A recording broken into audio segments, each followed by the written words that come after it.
আইসিইউতে অবজারভেশনে আছেন। এমনি প্যারামিটারগুলো আউট অফ ডেঞ্জার থাকলেও ওনার উপাসের রিপগুলোতে পেন আছে। কাল রাত্রে ধাক্কাধাক্কি করেছে পুলিশ, আজকেও আপনারা দেখেছেন বা দেখিয়েছেন যথেষ্ট শারীরিক হেনস্থা হয়েছে এবং একটা সাবোকেশনের মতো সিচুয়েশান পুলিশের লোকজন নোয়িংফুলি ওয়েল আমার মনে হয় মমতার নির্দেশেই এটা হয়েছে, সবাই দেখেছে। স্বাভাবিকভাবে উনি ডিসকমফোর্ট ফিল করছেন, ভমিটিং টেন্ডেন্সি রয়েছে এবং স্যালাইন ছাড়া অন্য কিছু তিনি নিতে পারেননি, শরীর পারমিট করেনি।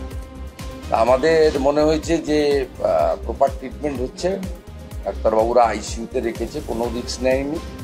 আমরা প্রে করছি আমাদের ইয়াং লিডার, এনার্জেটিক লিডার, উনি অ্যাজ আর্লি এজ পসিবল উনি এখান থেকে বেরিয়ে আসতে পারবেন। এবং আমাদের ফাইনালি যা মনে হয়েছে ওনার 10-12 ঘন্টা অন্তত মানে একবারে রেস্ট দরকার, স্লিপ দরকার।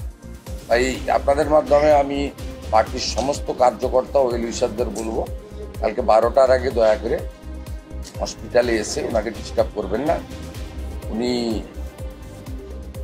ওনার কমপ্লিট রেস্ট, বিশ্রাম দরকার এবং এই মুহূর্তে ওরিড হওয়ার কিছু নেই, কিন্তু অবজারভেশনে ডাক্তারবাবুরা রেখেছেন, প্রপার ট্রিটমেন্ট হচ্ছে। পার্টির সমস্ত নেতৃত্ব এবং ওনার যারা পার্সোনাল স্টাফ আছে প্রত্যেকেই একটা সমন্বয় করে আমরা যোগাযোগ রেখেছি এবং এটা নিশ্চিতভাবে একটা ভালো প্রাইভেট হসপিটাল, এর উপর কনফিডেন্সও আছে।